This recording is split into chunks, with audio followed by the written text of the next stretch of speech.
So the biggest thing that I see with parents and even with my own parents when they watch my daughter is that pressure generates counter pressure. If you put pressure on a child to eat vegetables, they're going to push back. It's completely ineffective and counterproductive to pressure a child to eat.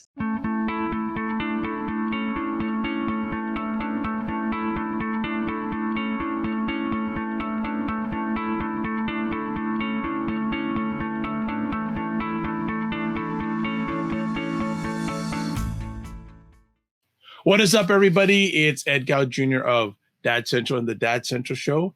And this guy. I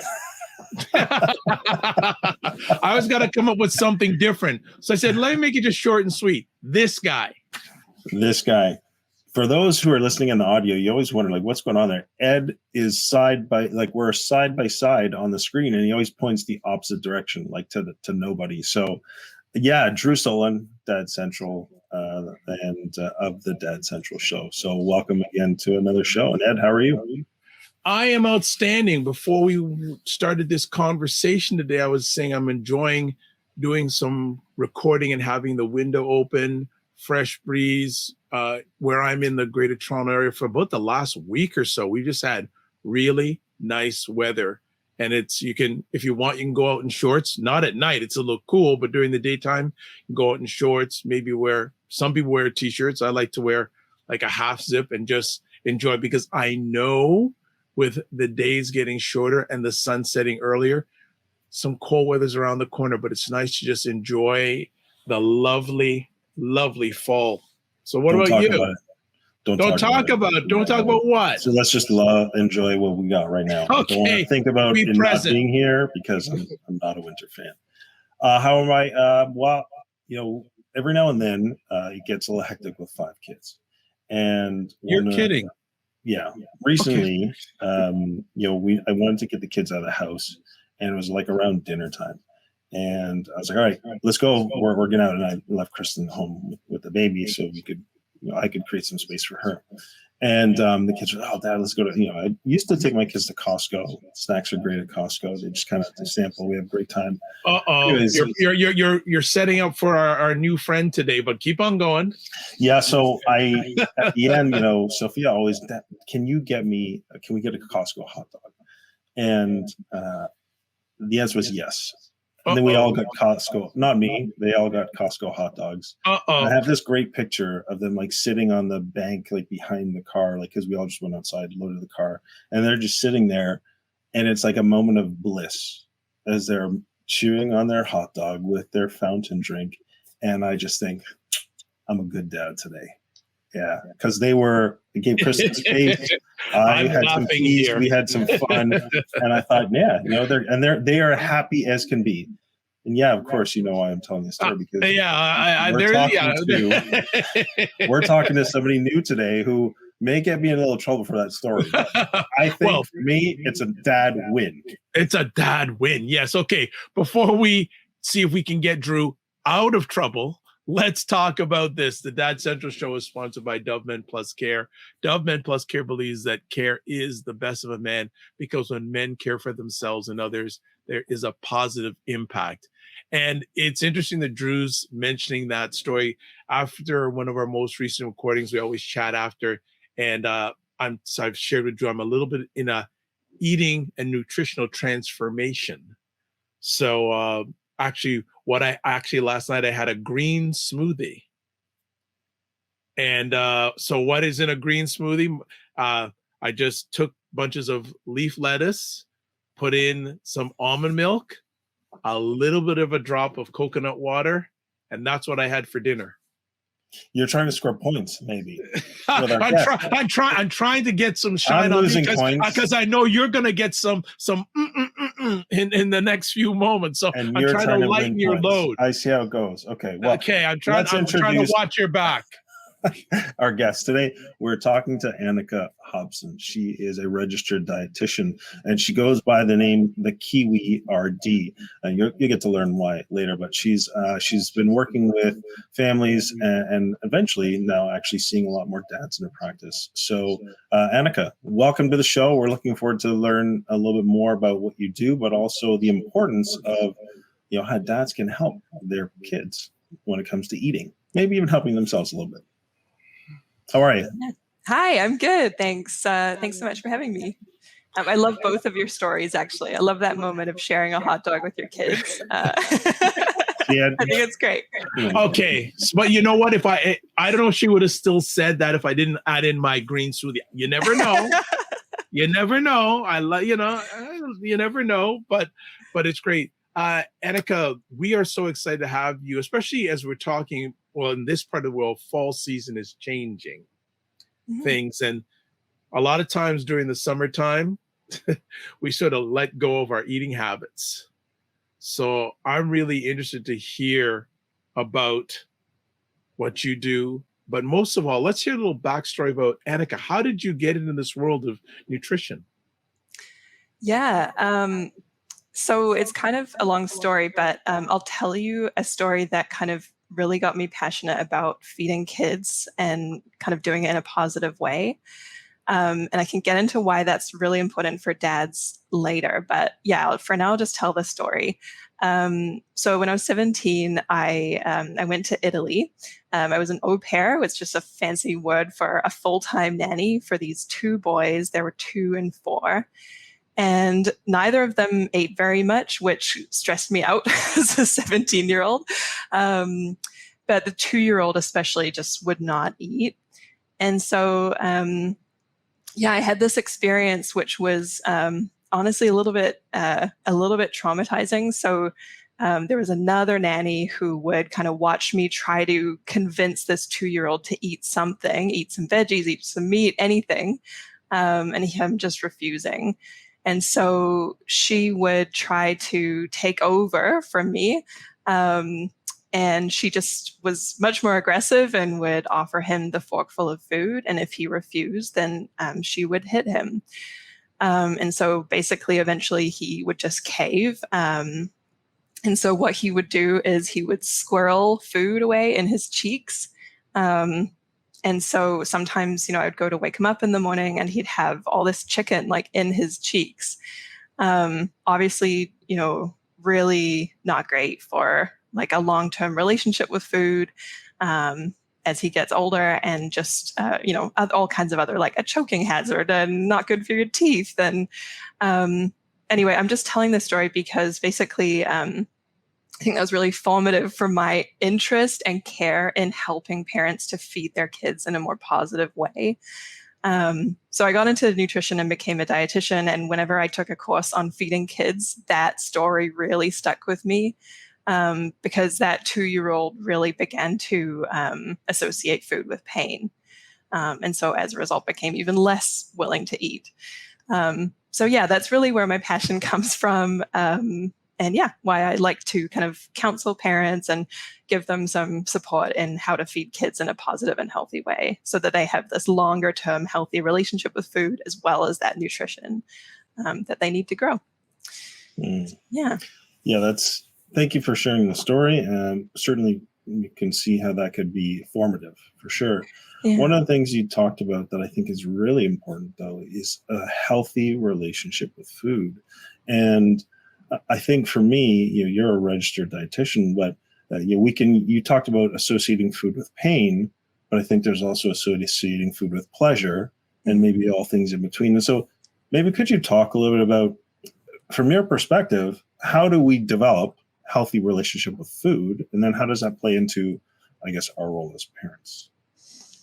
Yeah, it's so interesting. And I think it's something that, like the world of psychology and other kind of fields are starting to pull together and piece together. But basically, a healthy relationship with food really rests on kind of your childhood and how you grew up with food, and a few kind of pieces. So the food environment, so what kinds of foods you were exposed to as a child, the parenting style, so were you kind of commanded to eat or told, you have to finish your plate before you leave the table, all that kind of stuff teaches us to override like what our bodies are telling us, how hungry or full we feel. And instead, we get these messages from parents saying you have to keep eating or you have to stop eating and you cannot have any more. Food as punishment. Food as kind of reward or like a bribe. So all these different pieces really kind of paint a picture of what your relationship with food looks like as an adult.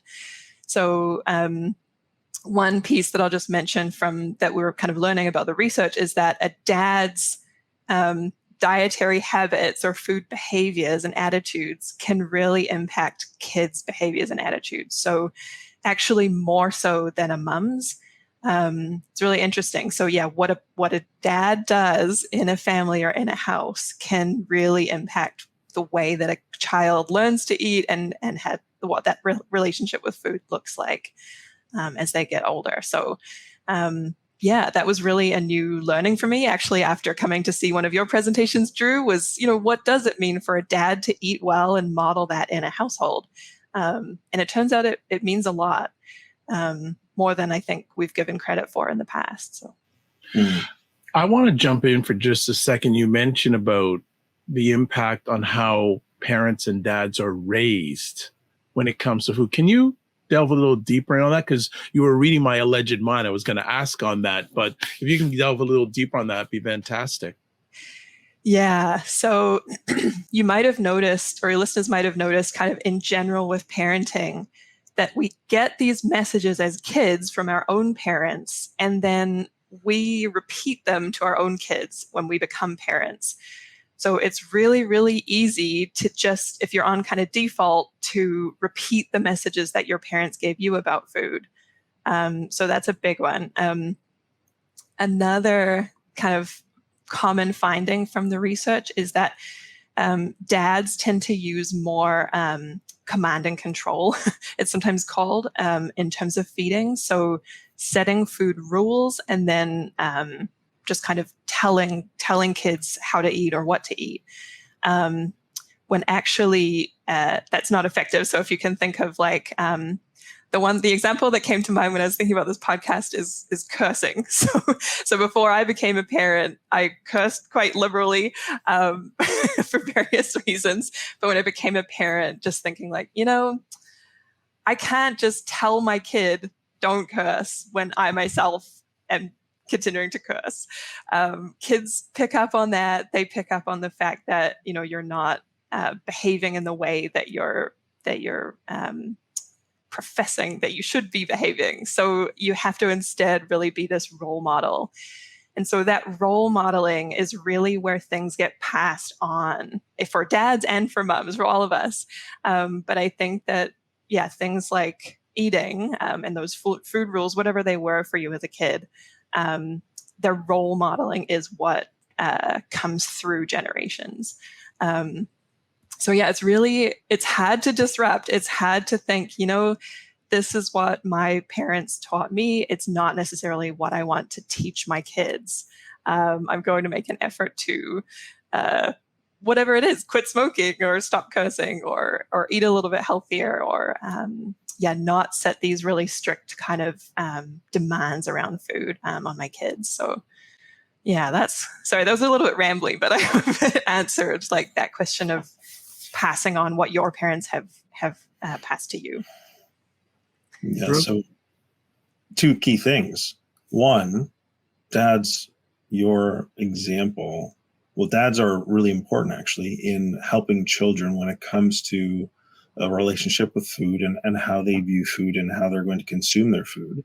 Mm-hmm. And second is the example that a dad sets is very powerful and more powerful than using our traditional command and control approach when it comes to food. So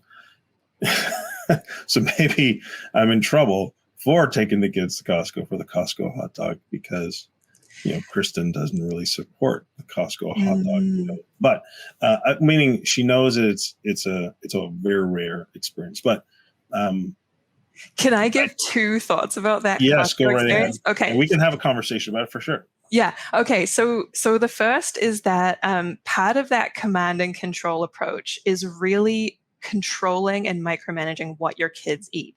So with the best of intentions, parents sometimes think, I'm never going to let my kids have hot dogs.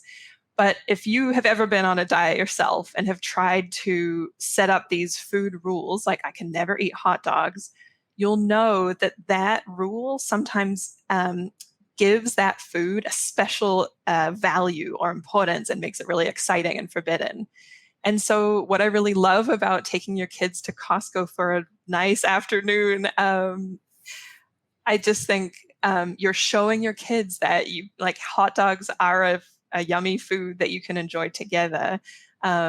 Knowing that it's not an everyday food, but still just simply enjoying it as like a food that gives us pleasure. And pleasure, like food pleasure, is a big part of like enjoying our lives. So I think that I really, really like that hot dog example because it's not making hot dogs this kind of forbidden food, but instead really just enjoying it for what it is. The other thing that I'll point out is another thing from the research that I've picked up on is it's called parenting congruence. So you mentioned that your wife doesn't like it when you give your kids hot dogs. But actually, we know that kids do the best when both parents are kind of taking at least a similar approach, or that they are in agreement about the way you're going to feed your kids and what kinds of foods are allowed and not allowed. So yeah, getting both parents kind of on board with whatever the thing is still important, even if it's something that you wouldn't typically do. So I hope that makes sense, that kind of teamwork from, mothers and fathers. Yeah. I think that's so well said. By the way, I'll have to double check with her. I'm pretty sure I asked permission first. You okay? Listen, we're going to go to Costco. Yes, I'm going to get him a hot dog. So I think I got the okay as far as on the same page. But I agree with you 100% because that can be another source of conflict, right? Mm-hmm. Conflict over styles or expectations. And there can also be opportunities for a lot of undermining. So if I was just like, hey, kids, we're going, and they're like, well, but mommy doesn't want us to have a hot dog. Don't worry about it. Like, we'll have a hot dog. Just don't tell her. I think that's really unhealthy because I think that creates undermining. And it creates a distrust of like, well, we can't trust the mom does. Dad will go do whatever he wants, but he won't listen to mom and on this. So I agree with you 100%. I did get the permission and the A-OK that we're going to go and have this special treat. I do really think your point's very important, though, as far as not having this forbidden thing, because then it takes on this heightened level of, I got to have it then, as opposed to just a healthy, balanced relationship. I'm going to go, we're going to have it. We have it like once every, 3, 5, 4 months. Like it's not an everyday thing. So anyways, it's a really important point. I'll stop talking now because it's about you. Ed. Okay.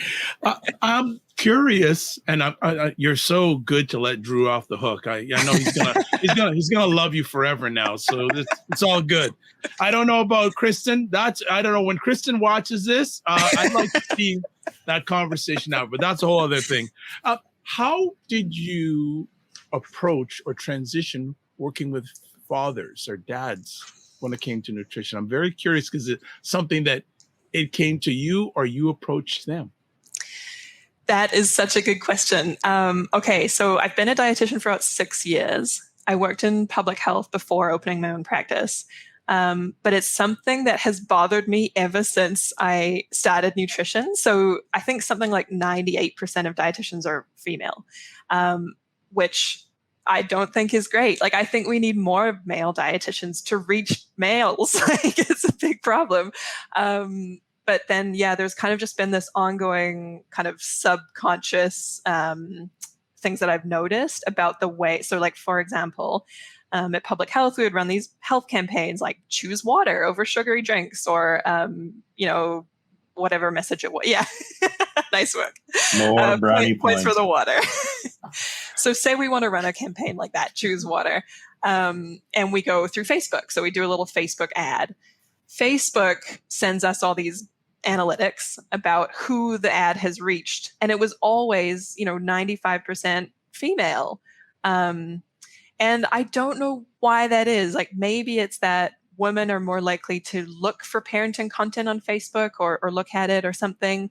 But I also think maybe Facebook has this bias, like, oh, look, we should be targeting women because women or, mothers. Yes, Algorithm. yes, it's already pre-set up to favor exposing mothers to this nutrition content about feeding kids and not fathers.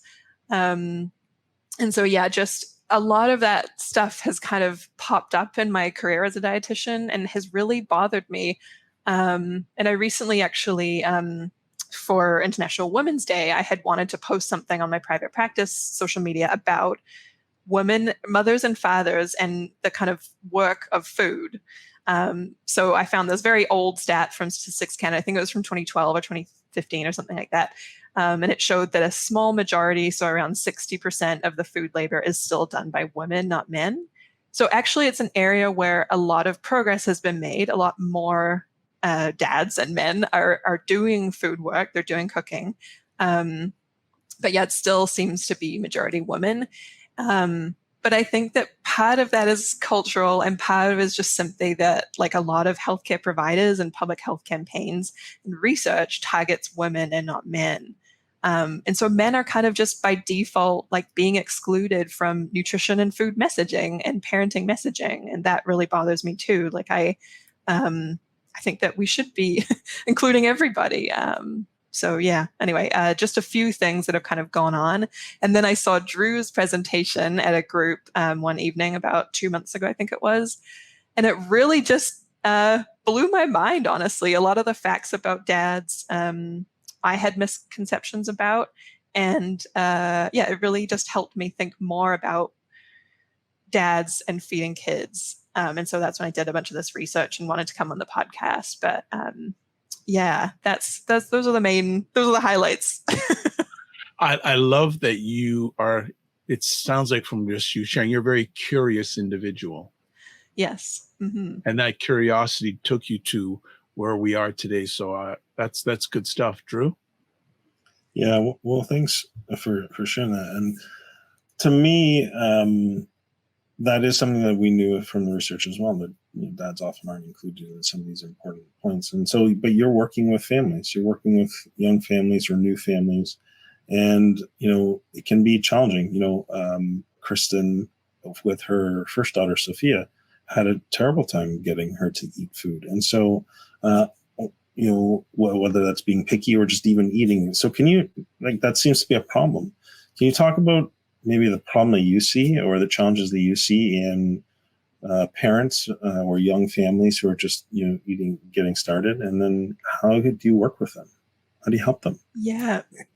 Yeah, it's so common, first of all. So if you're struggling with picky eating, then you're far from alone. The majority of parents really do struggle, whether that's really picky eating or just kind of a perception that, they're not eating enough or they're not eating the right kinds of food. So common.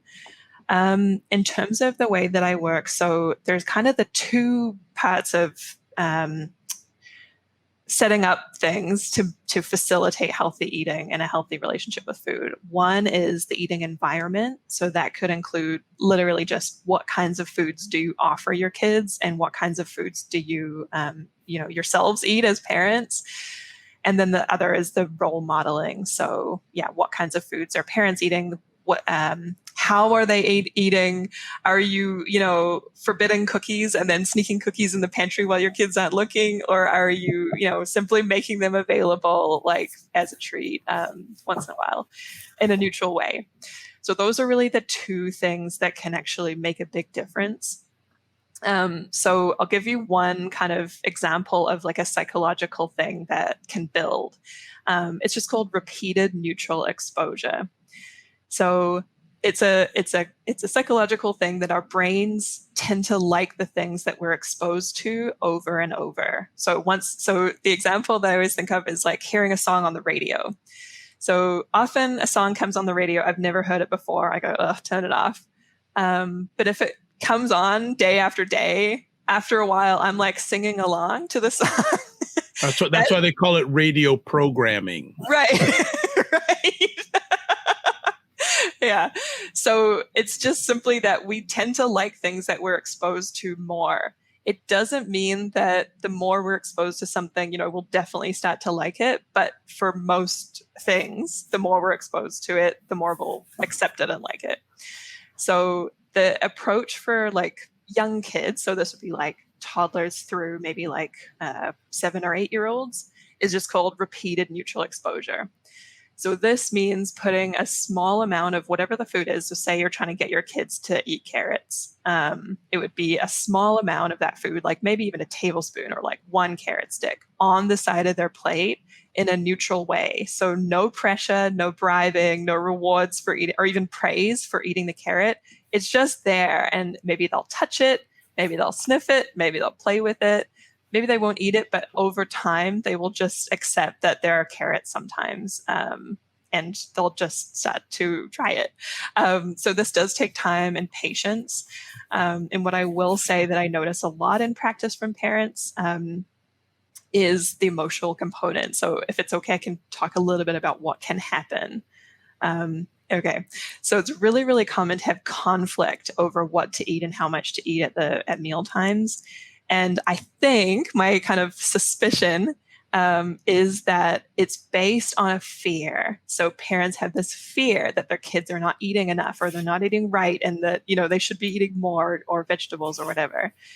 So that fear can cause this like escalation in the conflict, where it gets more and more stressful for both the parents and the kids. So some of the things parents can sometimes just feel like, I cooked this food and you're not grateful for it. You didn't even touch it. And it can get really frustrating and stressful. And that escalates the conflict for both parents and kids. So kids will start to feel like, I don't even want to come to the table because it's so stressful. And my mom is just forcing me to eat these carrots, or, really pressuring me to eat carrots. So that escalation and conflict is where I try to intervene and just kind of bring down the stress level and that emotional reaction to kind of stop that fight from getting worse. So yeah, really noticing your emotions, like, okay, I'm feeling really angry, I'm feeling really frustrated, but actually it's okay if they don't eat this meal. They will eat soon, like at breakfast time or at lunch or whatever. So Okay. yeah. Can I hop in and ask a question? So, Yeah. The repeated neutral exposure. Yeah. Great. Love that. But as a parent, I think of, okay, then that means I'm essentially building their plate for them. And one of the things that I remember as growing up, especially, is giving them choice. Right. Here's, there's like 6, 7, 8 different items, all different colors, all different, textured, whatever. And they can choose though of that. So what you're saying is that can you talk about what happens there where you want to give them choice, but then you're also giving them repeated neutral exposure to these options? Yeah. Yeah. Such a good question. So sometimes when I talk about this, parents think, oh, I just give them whatever they want. Like that doesn't seem very healthy. And that's definitely not what I'm saying. So definitely the choice is good. Are you thinking of more like a buffet style where you have options on the table and they can choose from it? Well, I mean, my kids are a little bit, well, except for, the young ones. So the range of kids, when they're young, you're almost always, you're building their plate for them. You're giving them, sometimes they don't even have it. They've got the 3 or 4 options that you've got, and that's what they're eating.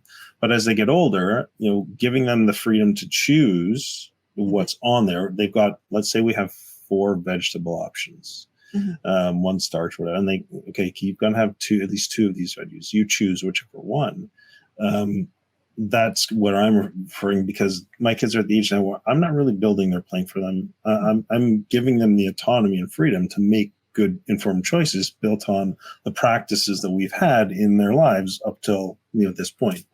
That's where I'm saying there's a point where it kind of has to cross over, right?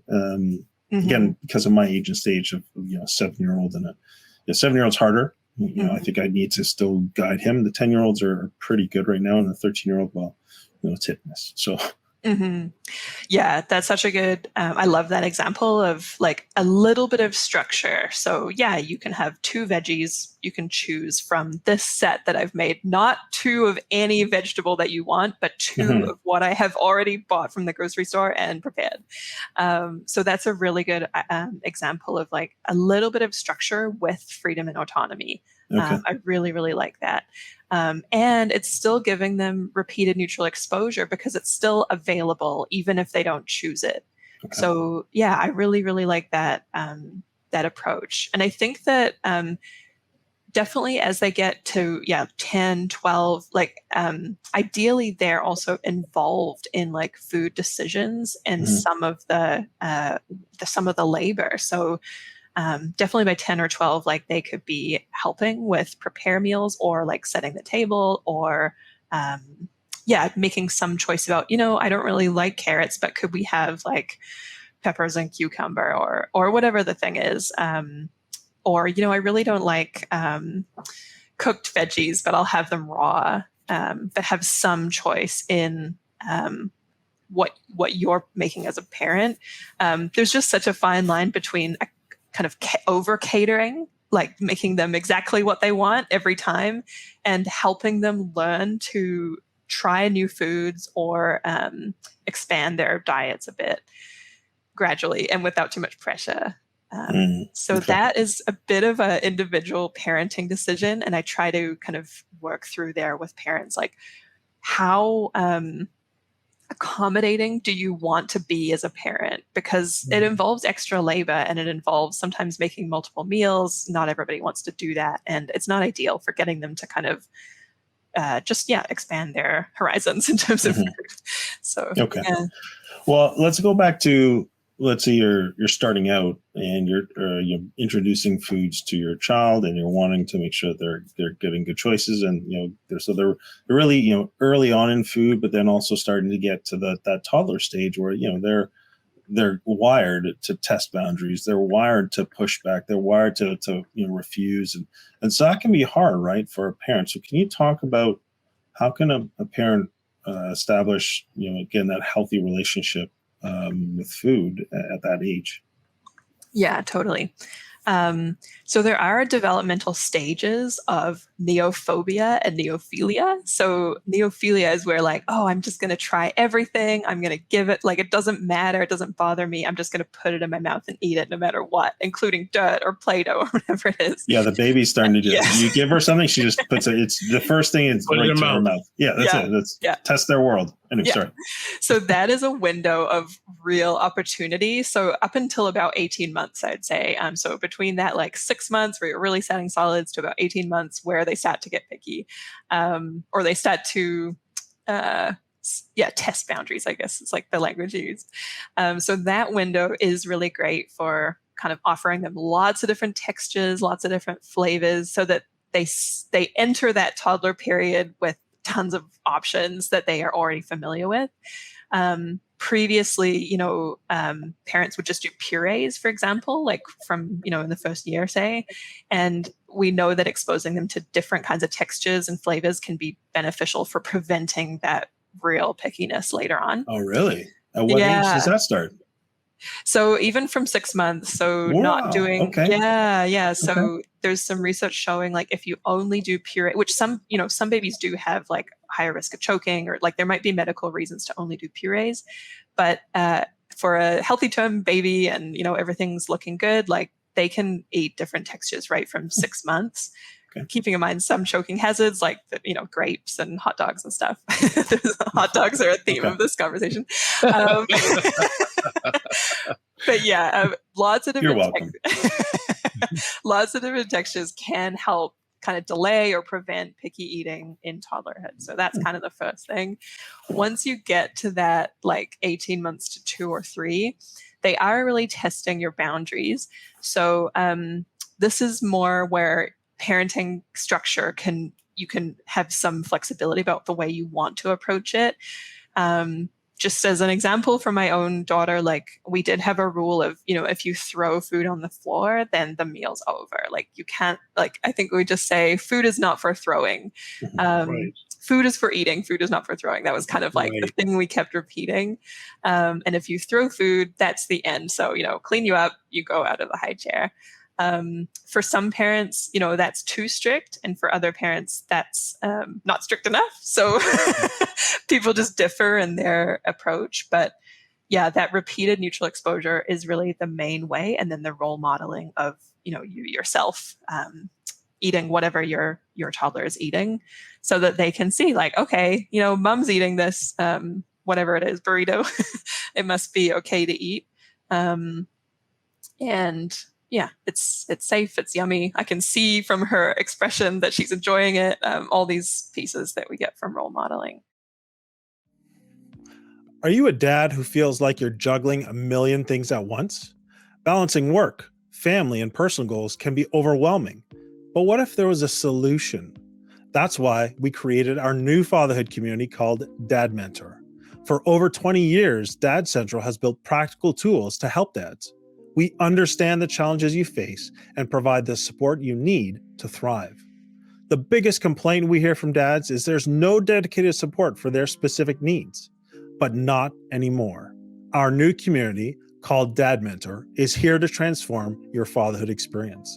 Imagine feeling in control, staying calm and patient when your children misbehave. Picture yourself connected to your children, guiding them with confidence and watching them succeed.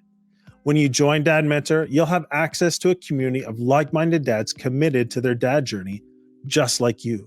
You'll also get the Dad's Roadmap. This is a step-by-step plan to help you go from unsure to unstoppable as a dad.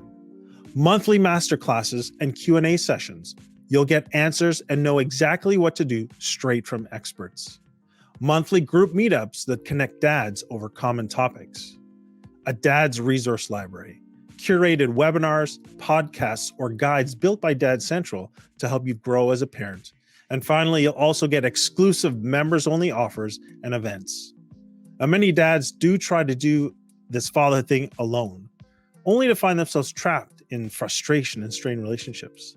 Then they may turn to unhealthy coping mechanisms like drugs, alcohol, or other distractions, leaving their family and their own well-being at risk. We don't want you to reach that point of regret. Take steps to invest in you and your family today. Join Dad Mentor and go from stressed, tired, and overwhelmed to confident, calm, and connected. Join us today by going to dadcentral.ca/dads. What I'm wondering, Ed, you want to hop in? Or I wanted to just jump in. A little while back, you talked, well, a lot of what you've shared makes me think about, for many adults, we like to diet, go on diets, and they talk about how food and emotions are linked. Mm-hmm. Do you share that same sort of philosophy with when you tell parents, kids, and emotions and foods are linked? And if you could just share a little bit about that. Yes, 100%. This is really a key thing that I talk to parents about, is the way that, so there's various things, the way that you feel as a parent about your own body. So, do I feel positive about my body? Do I, do I not like parts about my body? Do I, am I on a strict diet where, I'm feeling deprived about food? All those things will also get past, like your kids will notice them. So for moms, that can mean, like looking in the mirror and not feeling positive about your own body. That can be passed on to daughters or sons, I think. So that's one part, is kind of body image and the messages we tell kids about, bodies. And then the other part is definitely emotions and food. So as much as possible, the name of the game is neutrality.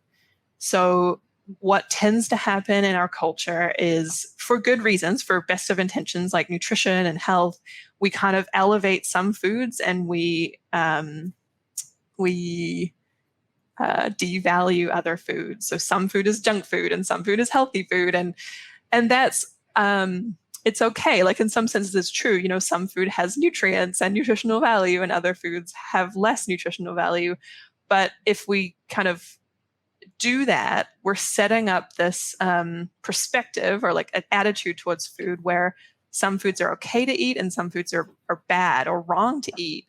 And that can really, that kind of hierarchy, it can make kids believe that it's a chore to eat healthy foods that we're supposed to be eating. And it's a secret pleasure, a guilty pleasure to eat foods that we're not supposed to be eating. And that can really do a number on us, like on our relationship, going back to that relationship with food, where, yeah, we just, we feel bad about ourselves when we eat foods that we're not supposed to be eating, or, yeah, we attach like a moral value to it. And that can set up what's called the restrict binge cycle, which is a whole other thing where, you know, you go on a diet and then it maybe works for a few weeks and then you just feel so deprived. Then you kind of binge, and then that ends up kind of backfiring. So this is all a big kind of history or background of like emotions and food, but it is a huge subject, and it's definitely one that parenting plays a big role in, for sure. Well, and I'm glad you shared, because I want to make sure that our listeners or viewers realize it's not only with parents, but also kids. It also applies to kids also. So I just wanted to have you share about that. So thanks, Drew. Yeah, my question is now on the flip side. What are the mistakes that parents are making, or what are the things we should not be doing that are going to create unhealthy relationships with food for our children? Yeah, so the biggest thing that I see with parents, and even with my own parents when they watch my daughter, is that pressure generates counter pressure. So at almost every age, you know, especially starting in toddlerhood and older, but even up to teenagers, if you put pressure on a child to eat vegetables, they're going to push back. And so just like in that story that I started with, it's completely ineffective and counterproductive to pressure a child to eat when they're not hungry, or when they're feeling overwhelmed, or when they just don't want to eat whatever is in front of them. And the more you pressure them, the more they're going to come back at you with counter pressure. Some kids are really compliant, and so they will kind of follow instructions and will eat. But when there is picky eating, the pressure is not going to solve that reluctance to eat. So that's really the biggest kind of, I guess, like a mistake, even though it's really well intentioned, that I see in practice, is just, oh, my kid's not eating, I will just push harder. And that tends to escalate conflict, and it tends to, maybe this is too strong of language, but I think it tends to kind of violate trust, because your child is really trusting you that they're safe at the table, that you respect their preferences to some degree, you know, within boundaries. And really pressuring them to eat is like, just disrupting that inherent trust that they have for you. Yeah. Right. So let me ask, if dads are out there and they have to go to the grocery store, and, you know, prices are not getting any lower, they're always going up. What are some healthy, cost-efficient foods that you would suggest dads can get for their kids, depending on their age? Yeah, it's such a good question. And yeah, it's a really difficult time for buying groceries. So there's a few kind of general tips. One is that the category that has experienced the most inflation is meat. So if you're doing meat every night, you could consider a meat alternative like once or twice a week. They do tend to be like much, much cheaper. So that could look like a black bean burrito. It could look like roasted chickpeas or tofu. It could look like edamame beans in a stir fry. It could look like, tempeh, or, you know, depending on what your family usually eats, like there's probably a meat alternative for you that will save you quite a bit of money. One of the cheapest, most nutritious foods are just lentils. You just buy red lentils. You can add them to a pasta sauce pretty easily. It's kind of like a ground beef alternative. So instead of buying beef, which is notoriously expensive, you're buying something extremely cheap. So that's one of the most kind of cost-effective, nutritious, healthy options out there, are just meat alternatives. It can even just be baked beans, because kids love baked beans usually. So yeah, that's one tip. Another is just to, there are kind of some foods that they kind of seem really healthy, or they're marketed as healthy, but they're not necessarily more nutritious in reality. So you mentioned almond milk, and some people really love almond milk. It's a fine choice, but actually doesn't have as much like protein, for example, as just cow's milk or soy milk. So if you are like a dairy-free family, soy milk's a good alternative, but otherwise just regular cow's milk is fine. So there's a couple tips. Yeah, one other really big thing that I see all the time is just food waste. Like, kids are just notorious for wasting food. So that's where it can be hard to do this repeated exposure and not waste, a ton of groceries that you've just bought. So that's where I'd really recommend just the small amounts, so that you're not, piling your kids' plate with these foods that they're unlikely to eat all of. So just starting small and then saying, you can always have more if you're still hungry. That's kind of the main strategy for avoiding too much food waste. All right. Drew? Yeah, one of the things that I remember is, the variety of color, like on a plate. And that's one of the things that, as my kids were growing up, we wanted to be mindful of. Are we giving them an opportunity to, one, see the color, which is quite beautiful, but also the different nutrients that are part of that? Is that something that you'd also recommend in terms of, like, when you go to the produce section, the bounty of color that's there and a good variety and mix is advantageous? Is that a positive thing that we should be looking for? 100%. Yeah, for sure. So all produce, like veggies, fruit, whatever it is, plants make these phytochemicals, and each thing has like a different benefit. So the nutrients in like an onion, for example, are going to be different from the nutrients in like spinach or broccoli or peppers, beetroot. So all those different colors kind of indicate different benefits that those foods have. Okay, what about frozen versus fresh? Yeah, frozen's a great option.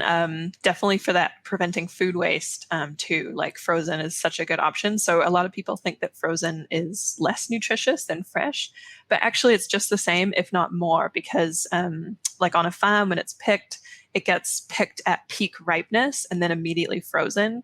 Whereas some fresh fruits and veggies are, picked at like before they're fully ripe and then ripened on the boat or truck or whatever. And so they're actually not picked at peak ripeness. So sometimes frozen fruit and veggies can even have like a small advantage for that nutritional value and that ripeness. So definitely recommend frozen for sure. Okay, another very practical question. So we got kids that are active, and a lot of parents have that, and so they're on the road a lot. They're running around. They're going to and fro, and food prep to bring snacks can be challenging. So I guess two parts to the question. One is, what are good, healthy, or reasonable snacks that parents can bring or can use in these moments of tight time? And then the next part of it would be, when you're out, what are reasonable, healthier options that you can, especially if you're, every weekend, and, you could be out every weekend for, Friday till Sunday at tournaments. So you're eating out potentially a lot. So those two. Oh, you're not giving me the easy ones. So yeah, definitely on the road. It can be a little bit more expensive, but any car snacks are great. Like, I highly recommend having a bag of snacks that can travel well. So in terms of fruit and veggies, this can look like clementines, apples, pears, like any fruit or veggie that's going to travel well. And doesn't need refrigeration. So if you think of like the produce section at the grocery store, a lot of it actually is not refrigerated or doesn't have to be refrigerated. So things like cherry tomatoes and sugar snap peas and all those things in terms of fruits and veggies are great for just bringing in the car. Then there's snacks that are a little bit require a little bit of prep. So things like a decent like trail mix, or even like there's like the snack packs of hummus, things like those are I think the main things I'd recommend, even like a bar. So some kids will be okay with like a Cliff Bar, or so granola bars are tricky because they really vary in their nutritional value. Like some of them are basically candy bars and others are really great. So finding one, I'm not like sponsored by them or anything, but there's I think it's Nature Valley Lunchbox. So they're like decent for fiber, not too high in sugar. The main ingredient is oats. Anyway, that's the one that I usually recommend to parents because they're nut free, so they can go to school. And anyway, there's a few granola bars that I would be totally happy to recommend. But yeah, those would be a few ideas for car snacks. Okay. Well, what about on the road? If you're out and you have to, go to Costco and get it. No, I'm just kidding. If you have to, make, your options, what are healthier or better options while you're out traveling?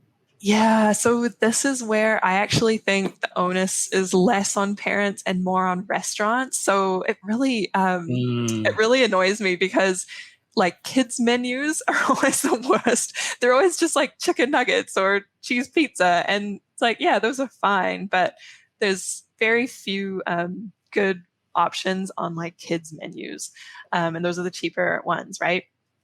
So I do kind of challenge restaurants to be a bit more creative with like coming up with kid-friendly meals to offer at restaurants. But yeah, I mean, I would say like you do what you can do in the whatever location you're at. If you can do a little bit of advance like planning, there might be like a Freshie or a Subway or something that's like slightly healthier than the kind of like, I know I've been to some towns around Ontario where there's just a Tim Hortons or there's not much there. So I think then like you just kind of have to accept it. Like it's better to eat than not eat. And especially if your kids are being active, then it's a one-off, like you said at the beginning, right? Yeah. And I just would say, like it's not something to beat yourself up about at all. Like it's just something to say like, I'm feeding my kids with the options that are available. And that's a win. Like you were saying at the start, Drew, like it's a dad win for sure.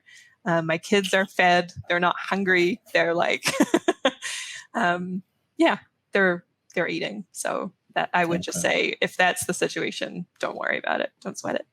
Got it. It's a good way to finish, probably. Don't worry about it. Don't sweat it. I like that. Well, I mean, Ed, unless there's anything more from you. No, we could go on forever because we're talking about food. So I'm going to hold it off for now.